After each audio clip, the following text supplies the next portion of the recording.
As Mark says, I'm operational, so I'm really on the periphery of technology, which is kind of code for I don't know much, but just enough to be extremely dangerous. You're very fortunate, though, that we have a panel of experts here.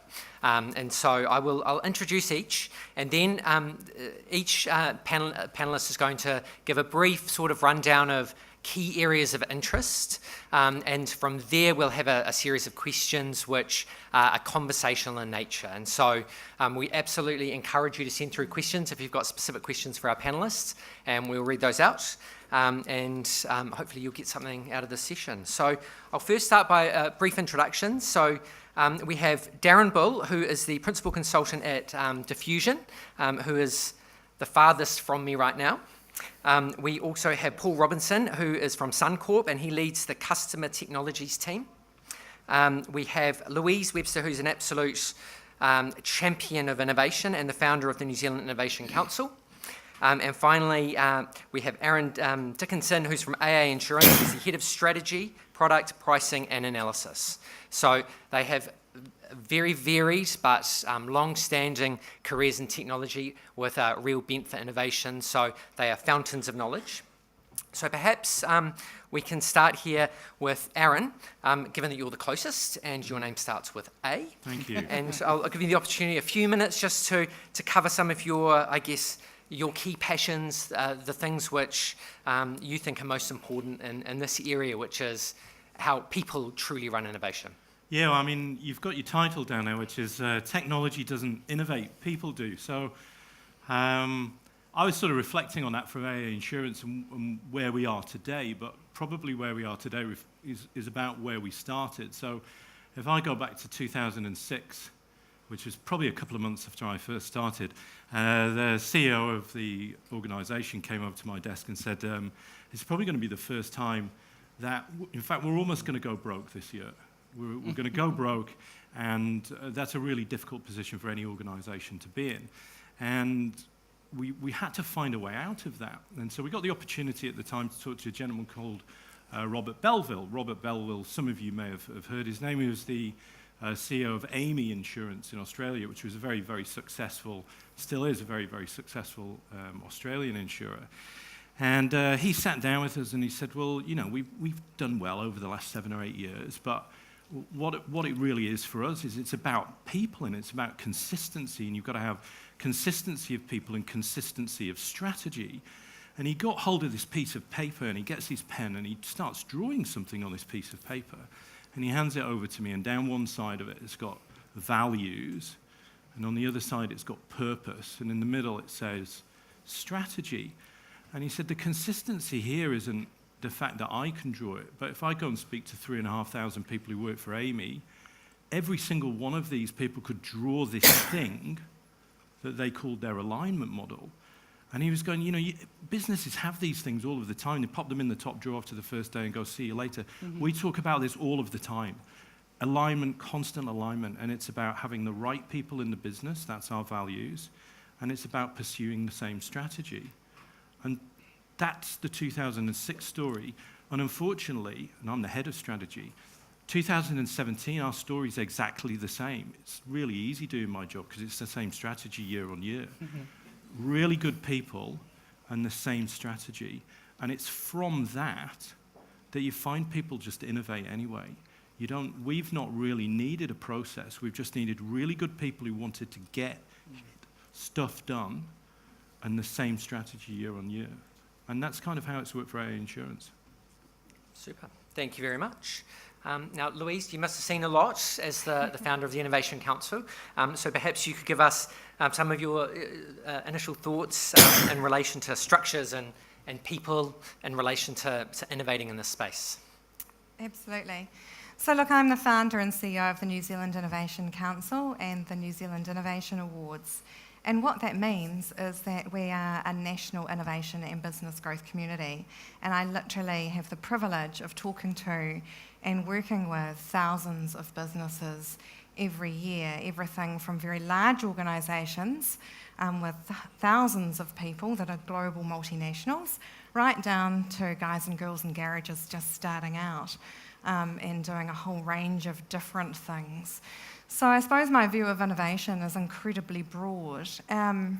Everything from traditional processes and systems, the kind of DIY approach, and in large organisations that kind of takes the form of innovation within the organisation, R&D department, or some culture change programs within it, right through to quite sort of radical approaches to innovation, at the other end, which really sort of looks like, I suppose, acquisition or business acquisition, aligning or purchasing new businesses to bring them into your organisation, or to change the way you're actually operating in the business models by acquiring a company outside of your skill base, but still related to your strategy and your organisation, and everything in between.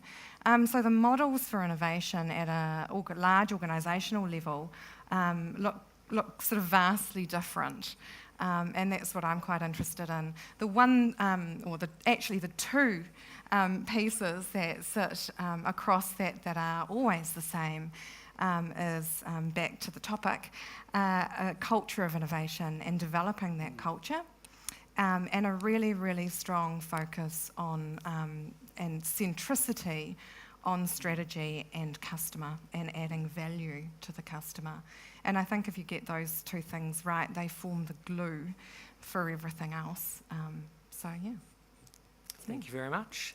Now, Paul, I'll get you to pick up on a couple of points here. I know that something you've mentioned to me, giving people the freedom to innovate, the space to innovate, and also you've had some experience with different ways of bringing in external expertise or outsourcing innovation. So some brief thoughts on that would be great, please. Cool, okay. I'll come back to the point in a second about outsourcing innovation, because I do want to pick up on that. But thank you for that. And it's something I'm really passionate about, because I work with various teams of people, and we try to get the best out of them in terms of innovation and driving our organisations forward.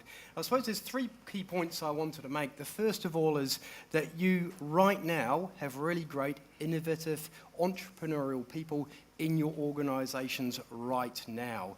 But we need to genuinely give them permission and time and freedom to be innovative, and preferably within a framework and a strategy that supports that innovation. So, for example, there's not much use in simply talking to somebody and saying, you need to be innovative, if you're expecting them to do that on top of a 12-hour working day with no freedom to try new things or do anything different.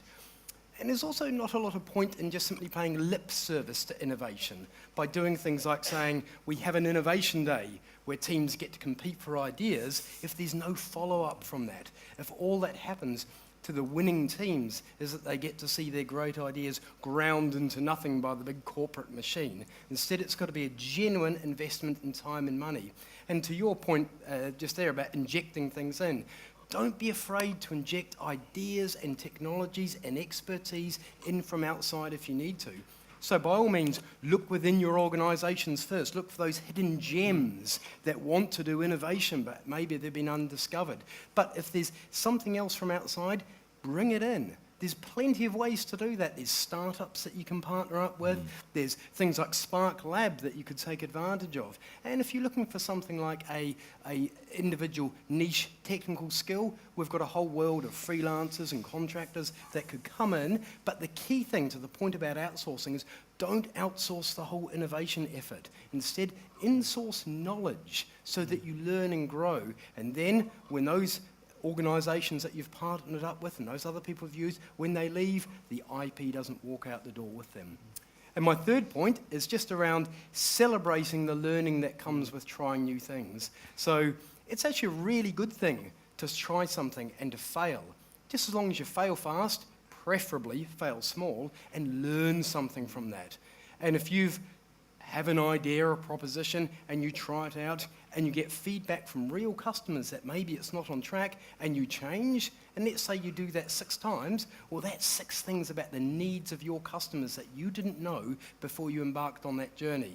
And it's got to be a lot better than doing a multi-million-dollar project that ultimately fails. So those are the 3 key points that I'm really passionate about.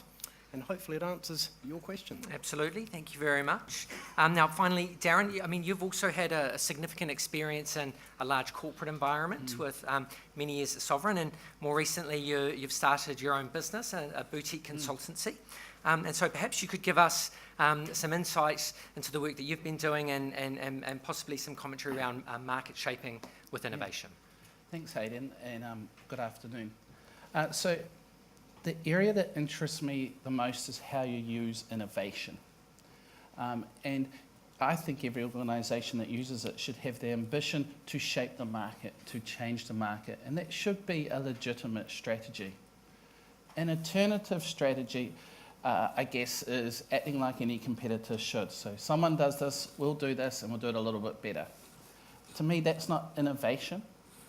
You need to have the ambition to change the market. An example, I was fortunate enough to spend some time overseas last year, and we ended up looking at the collapse of Nokia. At the time, the iPhone came in and disrupted Nokia. Their innovation approach was to get a better battery life than a competitor that's just launched a new battery. I don't know, perhaps they're looking to upgrade the Snake game. But they didn't look at the value chain. They were disconnected with the customer that allowed Apple and smartphone providers subsequent to reshape the market. And you know what happened to Nokia. Another example I love is when you look at, if you go back, 10, 15 years, there were CD shops selling CDs, and now they're gone. First of all, microphone's going. The first thing that happened is Napster, then subsequently Apple and iTunes came along and said, you don't need to buy it like that. What they did wasn't particularly innovative. What they did is use technology to shape the market. And it's interesting when you look at that market, it happened again, this time with Spotify, who basically said, you don't need to own the song, why don't you just release it? So market shaping is a real particular interest of mine. And going to your first question, as I start out my little business looking at consultancy and strategy, too many businesses are preoccupied with competitors. Too many businesses don't understand the value chain and how you could change one aspect of the value chain through innovation and shape a market. And I actually think that's a real critical lesson for New Zealand businesses. Thank you very much. Some very good insights, particularly the Snake game, a critical innovation. It's a big part of my life, I know. So from this point, we've got a number of questions. They're really sort of starters for conversation. And being from an operational background myself, there is this common tension between business as usual time spent and innovation. And they're not always the easiest of bedfellows. Innovations, you know that they're going to cost money, but you don't know if they're going to have a return. And so embedding a culture of innovation within a company can be very, very difficult. I guess the best place to start is how do you engage the key decision makers, your board, etc., to invest and commit resource and time and space to genuinely innovate. And Darren, you're on a roll, so I might ask you to start this one, please. Yeah, good question. So the board is critical. And again, I've come across organisations where they sort of have their innovation day and they do this and they do this. And there's no one leading innovation on the board. There's no one with innovation experience. There's often no one with technology experience. And these are key aspects, because if you're going to be truly innovative, you're going to take risks, like you're saying, and there are going to be some failures which you're going to learn from, and you want a board to get that. You want a board to actually know the customer, know how an organisation works, but you need them to really be able to connect with innovation. And I think boards in New Zealand are perhaps not so connected as they could be. And interesting, I've seen some really innovative companies, often comes back to their board composition as well. I think, too, when Darren's saying there's no one that represents innovation on the board, insert the future of this organisation whenever you hear the word innovation. Yeah. So imagine having a board that doesn't have someone representing the future of that organisation. It seems insane to think that we could have businesses that are like that. and that, that business don't see it as important enough sometimes to have someone solely focused on that as their job in order to champion it through and to make that critical change that needs to happen. Yeah, I think it's quite common in large organisations, and we were talking about it outside earlier, that often the push is to, shrink yourself to greatness and really, drive everything down. And the reality is to transform an organisation, that's incredibly difficult for two people to do because they happen to have a day this week to look at something new. That free time, that availability to think and often to converse and discuss has to exist all the way from the people who are dealing with customers every day right through to the people who fundamentally transform the direction that the organisation goes.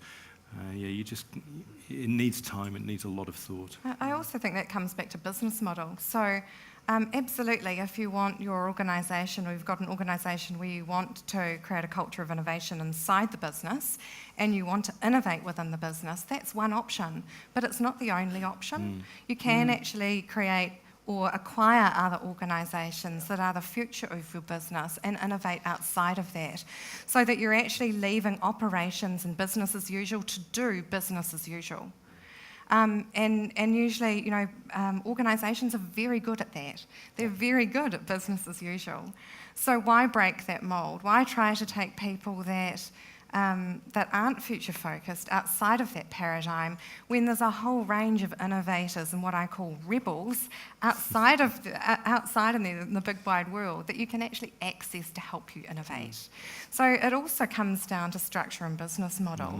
And so having time, and you might be able to talk to this, yes, it's important to have time to think and have time to affect change within your business, and every business should be striving for that. But really, big step change, disruption, is quite often easier to do if you break it outside of the organisation and do it outside. Yeah.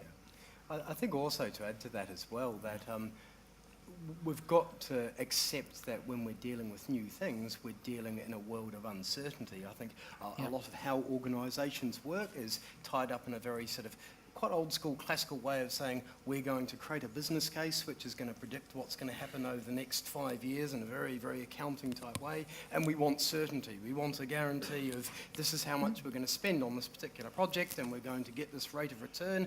But I think when we're walking into the world of innovation, you almost by definition are doing things in an environment of extreme uncertainty, and you're going to discover things. We know how many startups fail. We know how many new ideas fail. That's okay, unless you take that leap of faith and try different things. You're never, ever going to change anything big. And I think it's interesting when you think about big changes. Big changes don't mean that you have to commit to millions of dollars and years before you get any feedback. You can get that feedback very, very quickly, even if you are talking about something really big. And I think you make a good point. And, I think it's rumoured to be up around 89% of new products, new innovations fail. And I haven't seen the research, but I've heard it's often that governance process and the desire to launch at 100% perfection that slows it down. You have a great idea, you've got some customers, it all connects, so then you write a business paper, then you get a business analyst in to write the technology, and next thing you know, a year later you've lost the opportunity, or if you do launch, you're too late. Or it's just gone. Yeah. So you need to actually systemically change your organisation to allow people to innovate. So it's great having rebels of the world, the great innovators, the thinkers, the strategists inside your organisation. But if you don't actually change the systems, the processes, the measures, the reporting, and it doesn't enable them to actually affect change. And what you see is, in a lot of organisations, they call them lateral hires. So they're not kind of the traditional people that organisation would hire, but they sit outside of that. What you find is that actually a lot of businesses or a lot of organisations have a huge retention problem with lateral hire type people, because they come on board with the vision of wanting to make change happen and are so stifled by the systems and processes that they actually can't affect change and can't be effective. And so over half of them leave. And that is a huge cost to your business right there. So from a structural perspective, there's different ways you can arrange this. You can embed it in roles where it's a component of every role. You could have a lab that's kind of separate to the business, or you could have, I guess, specific champions within the organisation. Do you have a view on which is most effective? I do. There's a couple of different. I think I think there's acquisition is really effective if you get it right. Obviously, you have to make sure that you're that is something that is aligned to your strategy. I would make sure that you keep it separated from the base organisation, because new stuff can be very distracting to business as usual, which isn't always a good thing. So you want operations to continue to happen in the background while you're creating new things and then building bridges to that new thing. I also think, and I'll use an example. I actually think that Spark Ventures has done a great job of creating an entire division, and been across what they've been doing since day one, of creating, I think Spark Ventures is now over 200 people. And what they did was they created completely new structures so that their reporting lines, their measures, their culture was quite different to the existing organisation, in order to, one, attract the right type of people to the business who were going to affect change, but also have systems and processes and measures that were really appropriate for the type of work that they were doing. That left operations, the rest of Spark, to get on with getting on with business day to day, and the others to envisage the future. So I think there are a couple of models that work really well. I think sucking small businesses into large organisations and changing their systems and processes, and we see a lot of that happen, you can strangle them really easily. So you've got to be careful. I think the measuring part is really crucial. So if I come back to this values organised structure that I was talking about earlier, and in fact, as well, we touched on this idea of little bits, just do the little bit, and there's the testing approach. The two terms we use at work are, the first, we have a value that's called identify opportunities and embrace change. And that forms part of 650 people's annual review every year. We talk to them about that value, what have you been doing? So we actually measure every single individual on the contribution that they've given. And it might be anything. It might be the fact that they said, actually, this thing over here needs fixing. And then at the end of every year, we actually have a champion of that particular value. So we celebrate the value overall at an organizational level.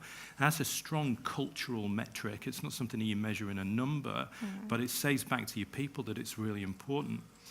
And then the other thing that I hear around the business all of the time, and it connects back to what you were saying, is we have this idea of, and we stole it from Jim Collins, actually, Jim Collins, which is called fire bullets and then fire cannonballs. And he uses this concept of, firing a bullet is low cost, it's low distraction, and you can use that to kind of aim where you need to be. But once you've got your aim clear, that's when you fire the cannonball. And so we use that concept a lot. And so, hearing that around the organization, that's our measure that something is getting done. It's a very good point, and I think it leads nicely into one thing that's often missing in relation to innovations is that they're not incentivized.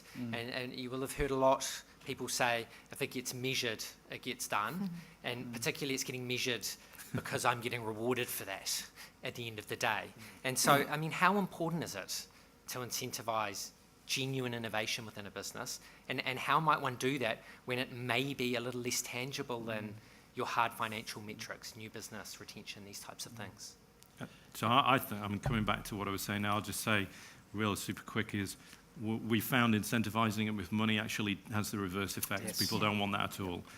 It needs to be a genuine thank you. You need to be able to show, I think whether we were talking about it outside, but it's that feedback. It's thank you very much, and here's the result of your actions. That's often what people want to see. So I think that's the incentive. Yeah. So, Sorry, you go. Sorry. So you're talking about reward versus recognition, and there is a lot of data, and I've worked with businesses for 20 years in innovation, building innovation management programs 20 years ago, and when the word innovation didn't exist, or certainly wasn't a common term. And absolutely, that all the data shows that recognition and championing people and giving them an opportunity to be part of the project if it's their idea and see something through. And that recognition can take the form of profiling them in the, in the internal newsletter, giving them some profile externally with customers and giving them an opportunity to talk about and champion the project through. So it's a great sort of personal growth way of giving people ownership of new things that are inside an organisation. As soon as you start going down the route of money, then you're valuing my idea, and my idea was really personal, and how can you put money that was attributed to something over here and make something else over here different to that. So you're not comparing apples with apples anymore. And it becomes really fraught with political issues. So I wouldn't recommend going down that track. Look, I totally agree with that, and I think what you've said builds really well on the point that a lot of people have this inherent motivation to be innovative and do things anyway. Just simply by waving a wad of cash at people, they're not going to say, well, I didn't want to innovate then, but I do now. They have a desire to change, they have a desire to do things, they have a desire to innovate, but I think sometimes we have almost disincentives to innovation in terms of how we measure people. So again, if we think about the celebration of learning, if we talk about that, that's great, but then if at the end of year annual review we say, now we need to look at the number of projects that you've delivered or JIRA tickets that you've moved along or projects that you've done, and you're measuring them based on task-based things rather than the new things that they've tried, well then you're just pushing down that incentive. You're playing lip service to trying new things and being innovative by measuring them by this way which does not align with experimentation and new things. So, I mean, ultimately it comes down to leadership, doesn't it? And where incentives can work against you as well is, if you're building an innovative solution and you need help from somebody else in the organisation, incentives can be quite a powerful disincentive not to help. So as leaders, you've got to recognise that and make sure you have the right ambition. The other thing I'll say, having done this with incentives, what it leads to is competition, like Louise was talking about, but a lot of things being done that aren't truly innovative. So moving a paper form to a writable PDF is not innovative. Getting rid of the form is innovative. But if you don't have the incentives in the wrong space, you're going to have a lot of writable PDF forms as your outcome. Okay, I mean, all very, very good points. I mean, obviously with a smaller organisation, a young organisation, the innovations tend to be easier. And I guess there's much more upside. You've really got no choice if you want to survive. And there's less risk. With bigger organisations, this can be a little bit trickier because you do have something to lose. And so perhaps, Paul, why do you think truly it is harder in lots of instances for big organisations to innovate? Yeah, I think it's a really interesting question. I think in some ways it's very, very easy to look at the Facebooks and these big companies which started out as startups and say, wow, they succeeded, that's great and fantastic. But then you're ignoring the 999 for every one company where they didn't succeed. So I don't think it's necessarily, in some ways, easier for startups, but because of the constraint of resources, they have to move quickly, they have to adapt. They don't have massive, great long runways to try different things and persist on an idea, even though we learn that it's not a good idea. So for a small company, the choice is really clear. They need to get something out there quickly. If it's not working, they need to adapt or they're going to go out of business and they don't exist anymore. Now, in big organisations, because we've got so much more resources, we don't have to do that. We can fund really bad projects for a very long time and persist doing them and keep on going and going and going. And we have all these sort of vanity metrics that we say, well, hey, we've done this 2-year project and we said we were going to go live at this date and we were going to spend this money, and by crikey we did, and that's a big success. Didn't make any money, didn't change the industry, but it's still a success. A small organisation cannot fall into that trap because they'll simply run out of money and disappear. So I think almost paradoxically, it's the amount of resources available to big organisations are one of the reasons why they don't innovate when small organisations do. There's lots and lots of other reasons, of course, but that's one that always sticks in my mind. In a small organisation, go and measure the frequency with which key decision makers talk to each other every day versus a large organisation in which key decision makers probably once a month come together for 2 hours. That is because decision making, we'd like to believe it's rational, but in fact decision making completely from your emotions. You need to be involved in that conversation all of the time to be able to be prepared to take risks and push forward and do something that you wouldn't normally have done. If you're only meeting 2 hours once a month, you'll have a very, very slow-moving organisation.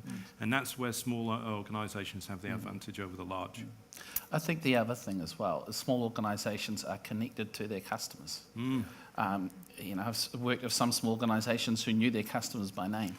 And that creates an intimacy, a partnership, if you like.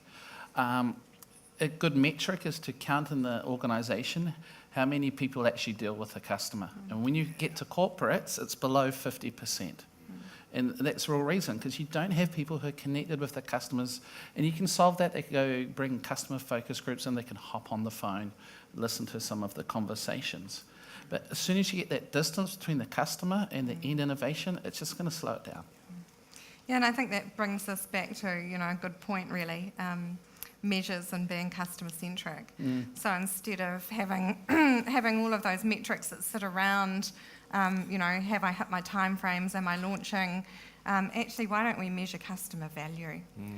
And how are we measuring customer value? If customers are, if we're trying to be more customer-centric organisations and trying to change our business, then the only thing that actually matters is customer value. How much value am I providing with my customer compared to my competitors? And what can I then charge for that value? Yep. What is that value worth? And that at the end of the day, for a small business, is really clear and really obvious because you won't be around for very long. With large organisations, as Darren said, the larger you get, the further and further back from a customer you actually become. And it becomes really hard day to day to see those customers and what effect that has, and to understand what value you're actually driving for them. And it's a really important point. And we do that by having the wrong measures in place. That's right. Who in this, and I'm going to ask this question later, who in this room is from an organisation that measures time? Does anyone fill out timesheets? Okay. Imagine if we threw those out and measured customer value. Would the organisation look significantly different? Yeah. Because as a customer, I don't care how much time you spend on my work. I just care what value you're providing me with. And I think the risk is, as you're talking about, is that innovation then in an organisation becomes all about the organisation. It becomes a Six Sigma type project. We're delivering, it's picking on forms again, we're delivering it as a writable PDF. Customer value proposition is like, why are you even asking this question? And that's the risk, I think, if you become disconnected. Okay, now we've got a question from the floor, which is kind of follows on from where we're at. The question is, in a large corporate, is the traditional IT department and how it sits in the organisational chart outdated? So should software engineers be part of business teams? It's a great question, and you guys can provide the answer. Right, so I'll have first go because I used to be Chief Transformation Officer and I was at the forefront of the battle, if you like, between IT and customer. A battle's not the right word. Everyone works with the right intention, and I think it's absolutely paramount that IT departments, as we see them now, I think they are outdated. I think software engineers should be part of the customer teams and actually see how things go, see how things work. Doesn't matter how flash the software is or your software solution or how great the hardware, if you're not delivering value to the customer, it's kind of meaningless. I agree with that. I think one test I like to think of is that if you talk to teams about who their customers are, and that seems like a really obvious question, Yeah, right? But good point. so many IT teams say, who are our customers? Well, it's finance because we built this application and it does all the accounts, or Yep. it's the people on our floor because we make sure the printer works and the mouse works and all these things. And I think that's a real problem, that we have this introverted view sometimes of who our customers are, and unless they're answering the question by saying the customer is the person that buys our products and pays our bills, then you've got a real problem. And it's amazing how much that old school view of who the customer is still persists. And if that is persisting, absolutely it's outdated. It sounds, I mean, when you were talking there, Darren, about the software engineer being part of the team, it brings me back to what we were talking about 2 minutes ago, which is often key decision makers are many, many links away from the customer themselves.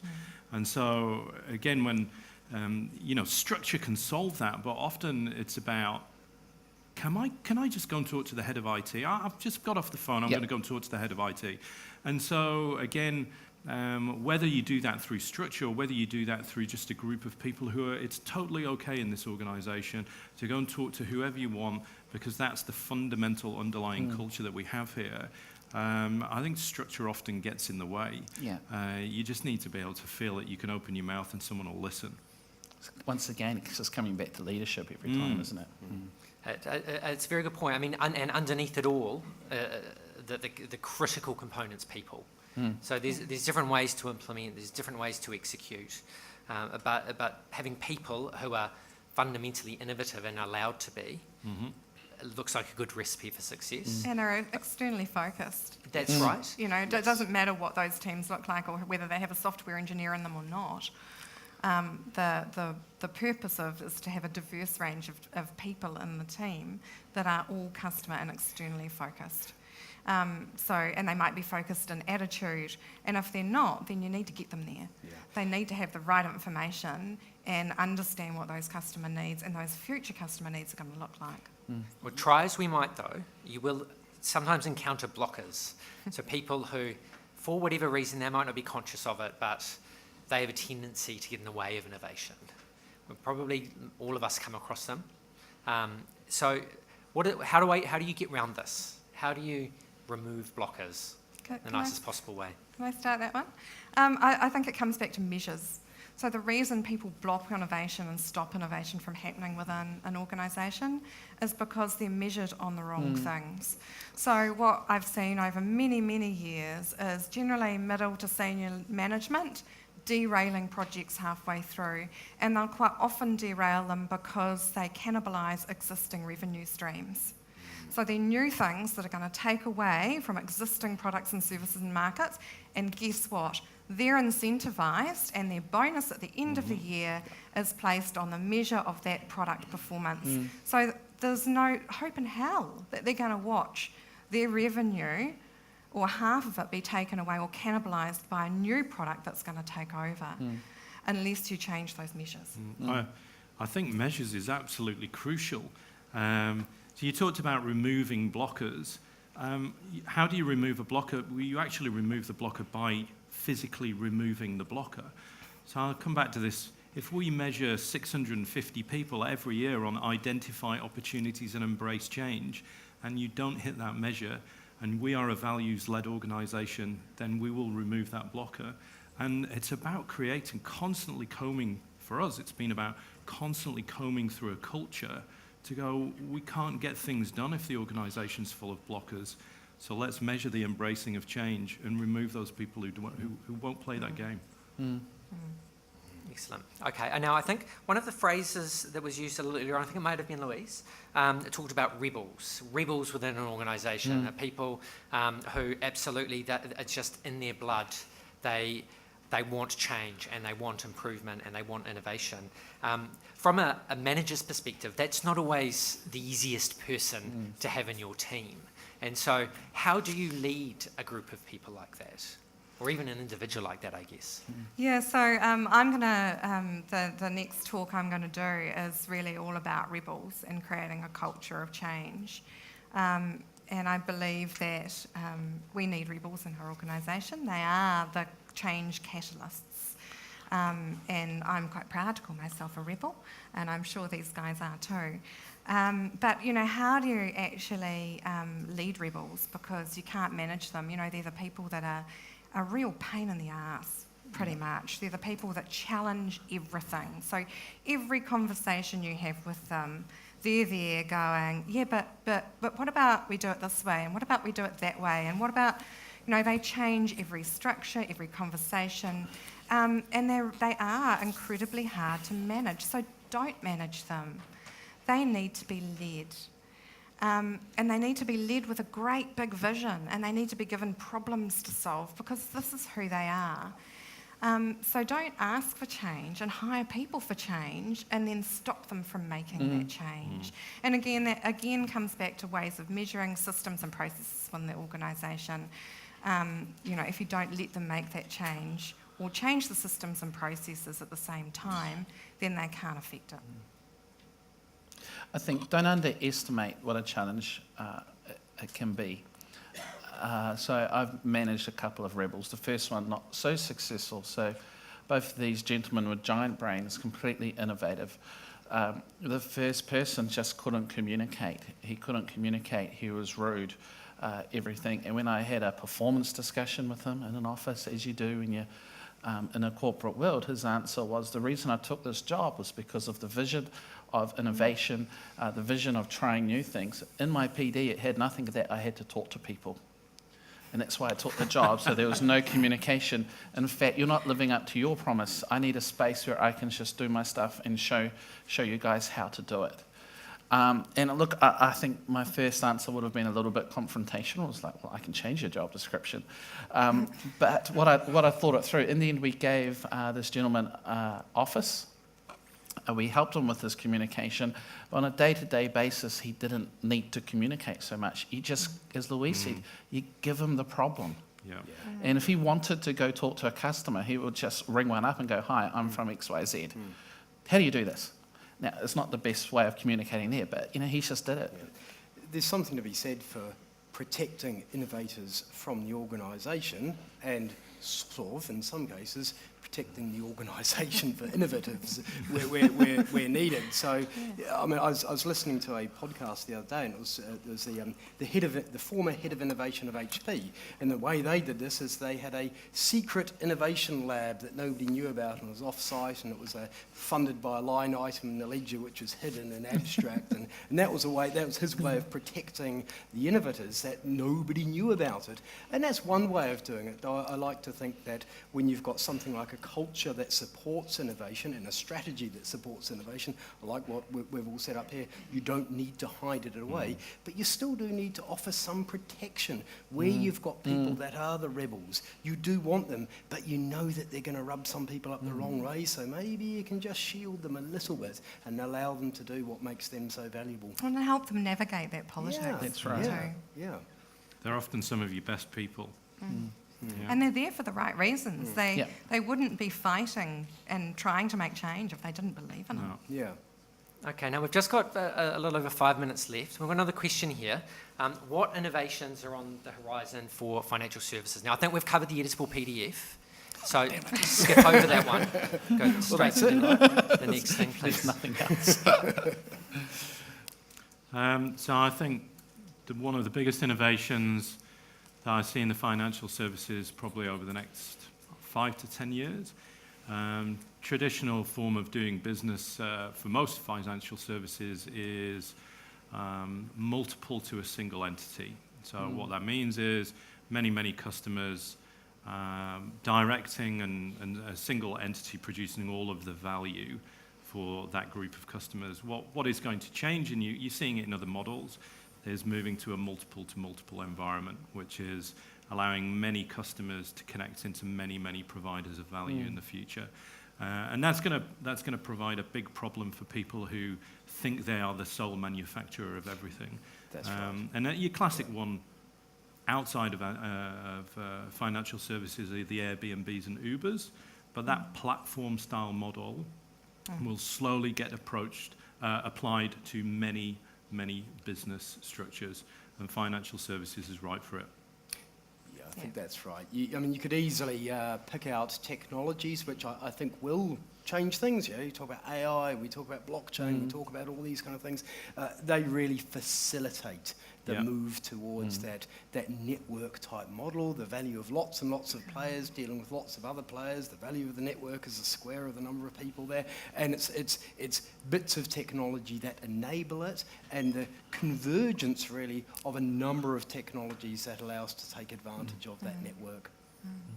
So again, the question that you should be asking yourself is, what value am I going to give to my customers? Yes. And what does that look like in the future? And how can these technologies enable that to happen? So what does the model look like? If you could start your business again today and leave the old one behind, what would you create? Yeah, that's right. That's a good point, and it's most easily done at the start, or at the start of a project, or at the start of a business. So how do you keep your customer and their needs and the things they value at forefront of mind throughout your innovation processes? I think that's the power of data, and that's what I see in the future. Yep. As you get to know the customers, as you get to aggregate all the data that's out there, you'll be able to be there when they need you, perhaps before they know it. Imagine the power, and this is a bad example, because in the future I don't think there will be TPD. But imagine if a client has an accident in their autonomous car and their back's broken and it's serious. ACC is still around. And ACC, do the payment and help. And at that point, they let an insurance company know, so that payment's generated. And that's just data. The problem is that data is available now. Yeah. I think having empathy for our customers, understanding them, being able to walk in their shoes is really important, and it drives a lot of things. And I suppose it indirectly leads to one comment which I really want to make sure we make here, that if you're going to understand our customers, and if we're going to have insights into the needs of our customers, we need to be able to have a representation of our customers. And I think one of the things that technology and FinTech doesn't do particularly well is embrace diversity in some cases. And I think that causes, there's numerous studies that say diversity is good for innovation and a lack of diversity is bad for innovation. So I want to... Diversity is about perspectives, right? Yeah. There's all sorts of examples of things that have gone wrong, even with big companies that we think of as being really innovative, like Google, where they've got things wrong by just not having some really basic diversity on the team. You can always talk to customers. That seems a really innovative idea in its own right. That's right. And again, we don't need to have a finished product to put in front of our customers to have a conversation with them. Yeah. We just bring them in. 80% right. And then test it in market. Yeah. There's no such thing as 100% right until your customers have tested it. Yeah.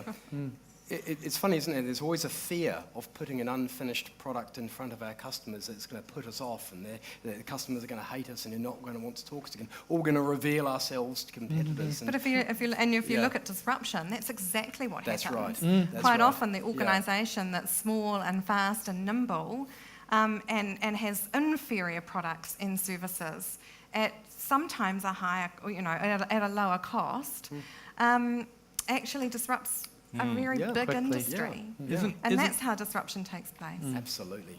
I mean, isn't arguably every product unfinished? I can't imagine the first TV went out there when that's it, we're done, TVs, on to the next thing. Yeah. Every product's unfinished. That's right. It's only when your Iteration. competitors drive your future product development that you're in trouble. Okay, we have 30 more seconds, so has anyone got a last killer point that they just can't leave this panel without saying? Really put you on the spot. Look, Bitcoin, cryptocurrencies, this industry needs to be involved. The banking sector's involved. It's going to change everything. And if you think it's a fad that'll be regulated away, you're wrong. Sooner or later, you'll be paying claims in Bitcoin. Yep, agreed. But not for TPD. Okay, well, we are out of time, and I would like everyone to give a big round of applause to our panelists, please. Thank you very much.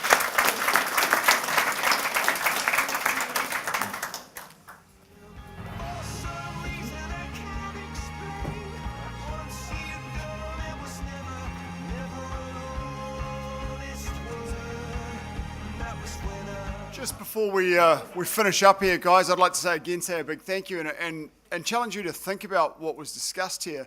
And the first thing I'd ask you to do is to think about how innovation is driven in your own organizations. You know, most of us, or many of us here come from corporations, or we consult to corporations. So what is the culture of innovation like in your own organization? That's the first thing I'd ask you.